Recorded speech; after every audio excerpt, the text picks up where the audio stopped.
Alright, so my thoughts on WWE2K20. I have UFC gameplay in the background. Well, just don't worry about it. I guess this is more so about what I'm saying rather than what you see. I'm not going to rip anybody's content. I don't have any screenshots or whatever. I feel like that would be kind of pointless. I feel like my expectation here for people watching this video, they've seen what's in the game for WWE2K20, and then they're just kind of seeing what's another person's opinion. Do they have the same opinion as me, or do they have a different one that's unique to me? So hopefully I'm able to either entertain or at least interest the people watching this video. I got this question from Justice Lynch. Thank you for that, because I didn't even think about making a video. I thought I was going to make it when the game came out, but whatever. Moving on. I'm going to talk about the controls at the end of the video, because that seems to be, I've tried to record this a few times now, and I talk about it for like way too long, I feel like, so I'm going to save it for the end of the video when I talk about it. So, first things first, we're going to talk about the 2K Showcase and the Roman Reigns Tower as well. 2K Showcase is going to have the 4 Horsewomen, Charlotte Flair, Sasha Banks, Bayley, and Becky Lynch. It seems like it's going to go from all the way from NXT, and then it's going to go to when Becky Lynch beat Charlotte Flair and Ronda Rousey at WrestleMania, and then it's going to stop at that point. Maybe it'll go into Bayley winning the SmackDown Live Women's Championship from Charlotte by cashing in. Maybe not. Maybe it'll go into when Sasha returned, but I think Sasha returned too late, so maybe that's not going to be in the game. Neither here nor there. All I know is there's going to be a lot of Charlotte Flair matches, I'm pretty sure, and I think it's going to be fun. I just expect it to be good. I know I didn't play or I didn't record on YouTube me playing the Daniel Bryan 2K Showcase, and the reason for that was because I wanted to do it on Twitch to get a better audience over there. So that's why I did that.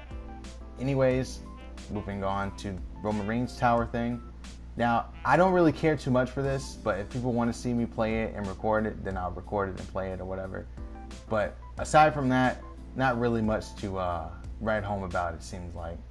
It seems like what you're going to be doing is you're going to not be reliving the matches that Roman Reigns had in his past, and they're just going to be rematches, judging by how the commentators are reacting.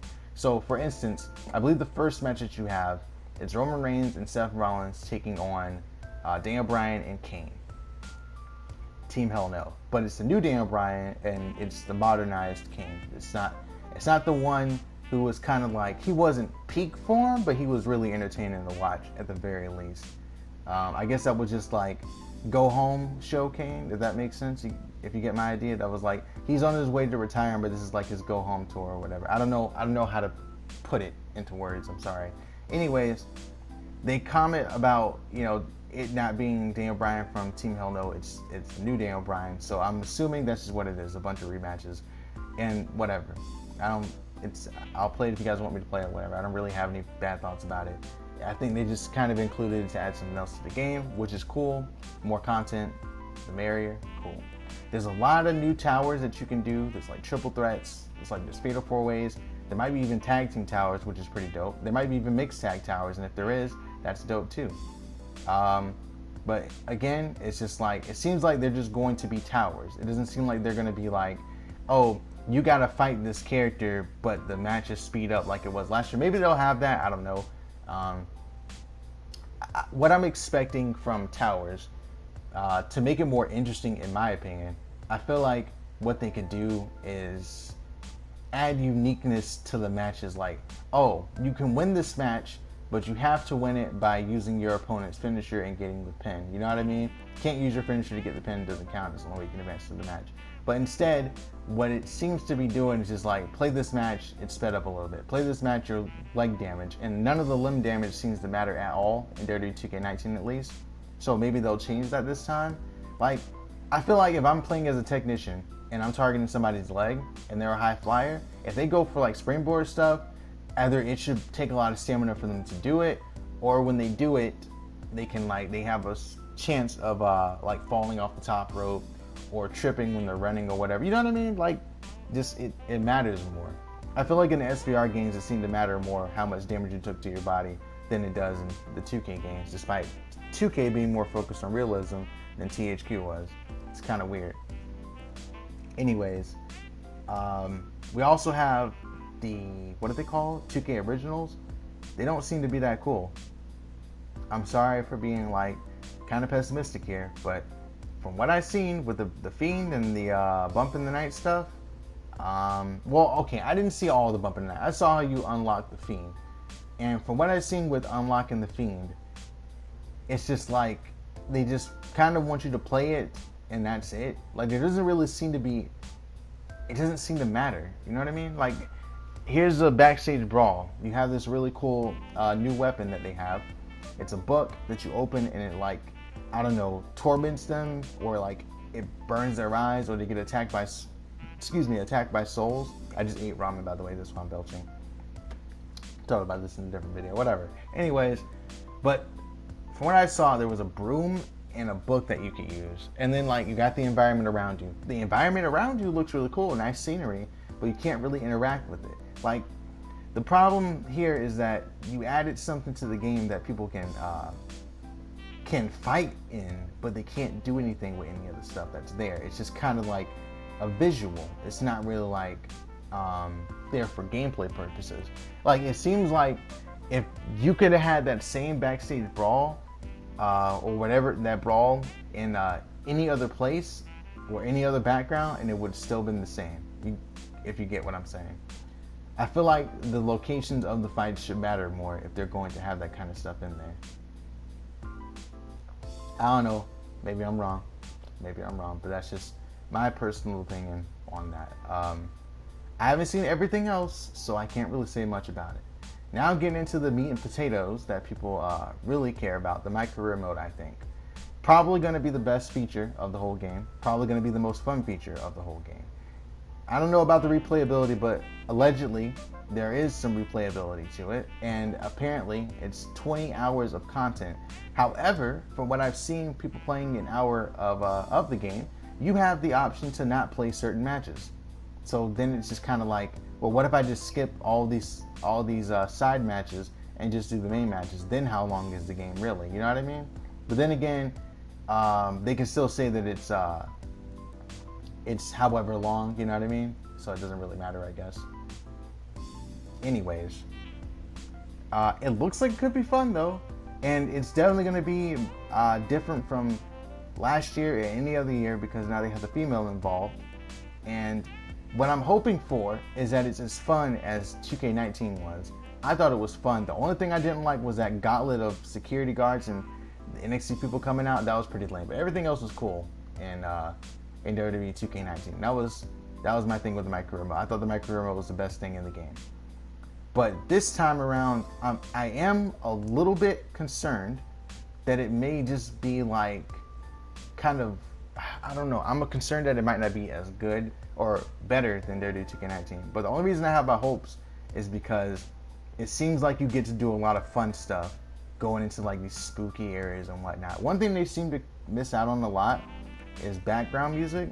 Like I feel like they need to add some non-copyrighted soundtracks to the game so that, you know, when you're in a certain area or if you're doing something, you're not necessarily in the matches, but just during cutscenes or whatever, and you're just listening to them talk, having the music in the background does make it more immersive from what I've noticed from other games.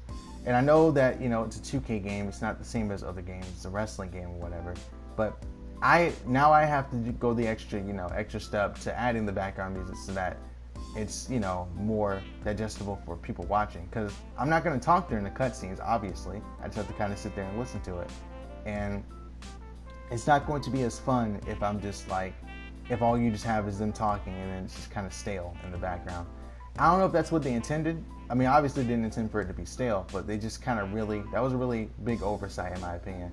I don't even think it takes that much to really get music. But then again, according to a tweet, they don't, like, you know, I don't know how reliable this source is, but from what I saw, allegedly, they make way more, well, obviously they do.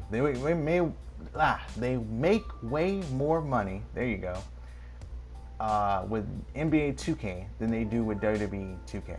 Way more, like absurdly more. Better sales and all that. So, and they don't even do much to advertise for that game. They keep talking about the new features in this game. The freaking features in NBA 2K is just like, hi, we got this person now in the game, and then people just play it. I guess that's because nowadays basketball is more popular than wrestling, so I suppose that's probably why. Might have something to do with it, but whatever. neither here nor there once again. Um, I guess it's just gonna be fun. That's all I can really say. They do have some new arenas, which I think is cool. I just think it's going to be fun specifically because of it's going to be fun specifically because of all the new stuff that they've added in terms of like the arenas and the urn mystery and all that, and like the new weapons. I like that they added new weapons, by the way. That's cool, and being able to customize them to make them more unique. At least it adds a little bit of something to the game. I just hope that I don't customize a chair and then I end up having like a really, really slow, poor rendered match. You know what I mean?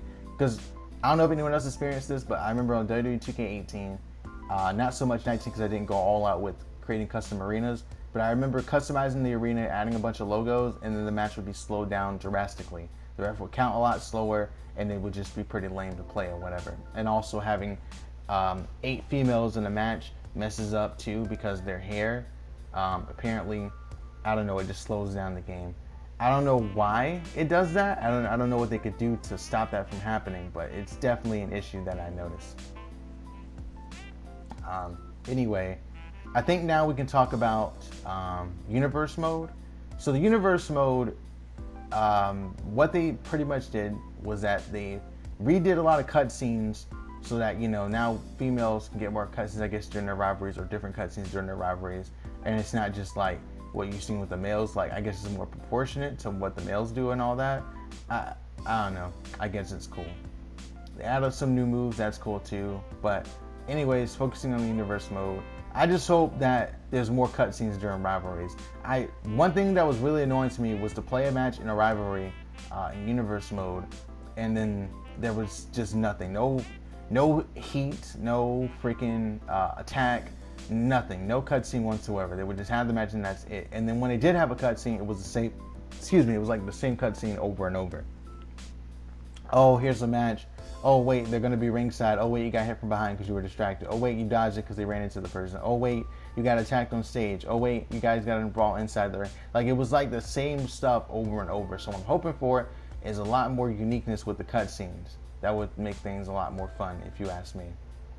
Another thing I'm hoping for is, I thought I saved it, but I didn't save it apparently.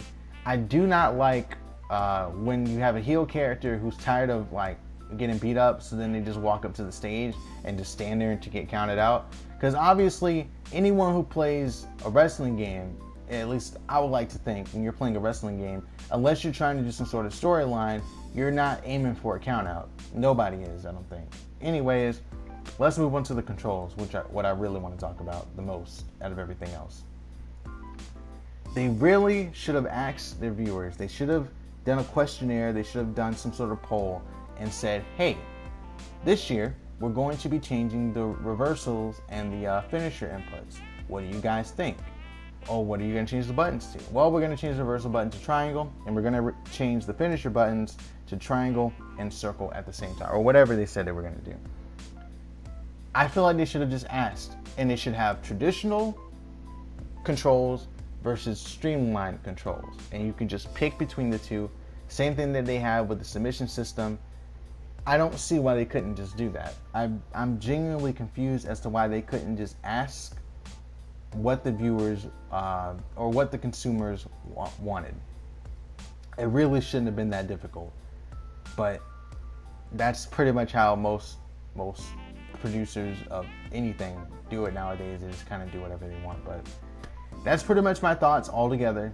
I hope you guys enjoyed the video, and maybe my opinion will change when the game comes out, but I suppose y'all have to wait till Tuesday.